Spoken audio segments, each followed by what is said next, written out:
Hi, this is Basil, and I just got a small word that I received a couple of days ago.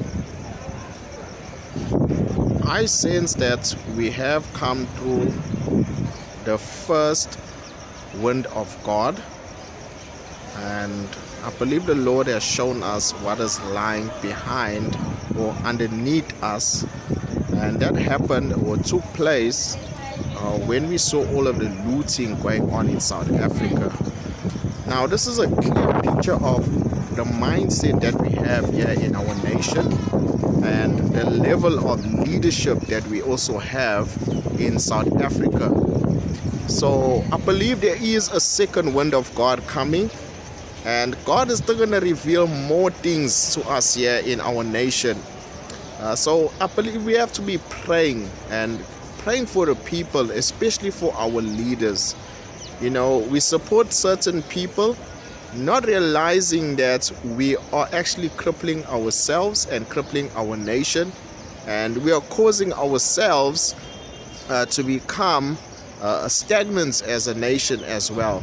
So where a few only prosper from whatever it is that is circulating. Now look at this. Billions of rands were looted, and many small businesses and SMMEs were affected by this whole thing. And I believe the Lord is actually speaking to us to show us exactly how and where we stand as a people. Now remember, hear me saying this here, I'm not talking about us and them, but I'm talking about us as a nation. Why? Because those things really affected us as well, and it caused a strain for us. Even now there is still a strain at the moment.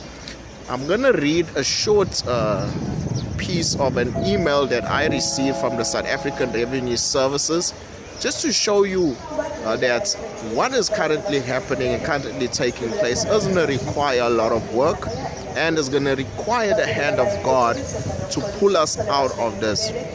I'm just saying, hey, we have to find new people to follow.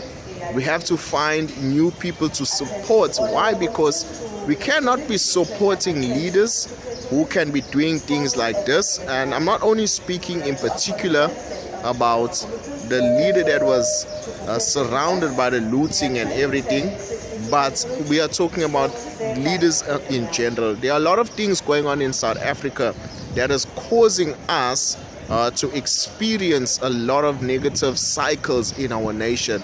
So we want to make sure that we don't go through the same things again. But if we do go through these things, we need to be prepared to stand together as a people, and to stand together in prayer, and to standing together as a nation, so that we don't experience too many effects for our nation. Now, it's not only Jacob Zuma that is a problem. We got Cyril Ramaphosa, we got our the other nation, the other leaders in our country that also have their own challenges.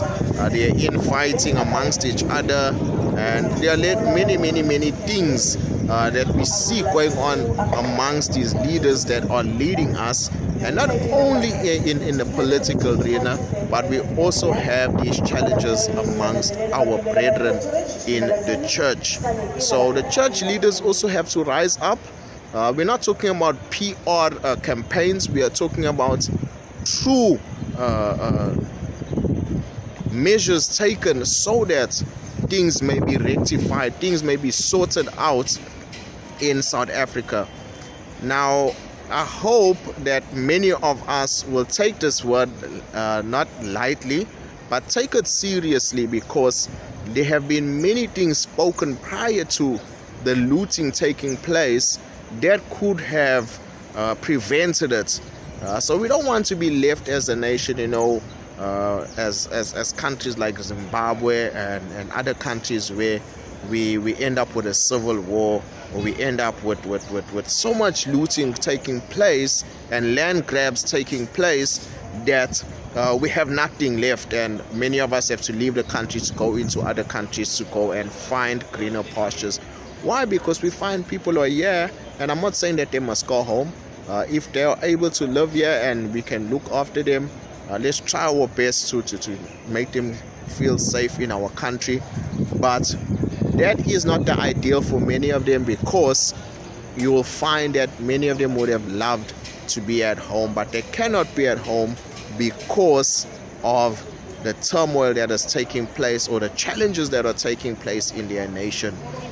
South Africa mustn't find themselves in the same situation, and then we are going to be dependent on other things or other people for assistance. So let us rise up to the occasion and let us protect what is ours here in South Africa.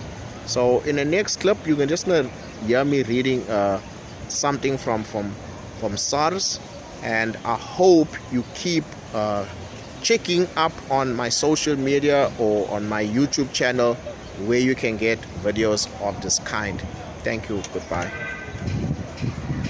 This is the email I received from SARS after I had posted about the second wind of God coming into South Africa. So this is how the email reads. Dear small, micro, medium enterprise owner impacted by unrest and looting on businesses.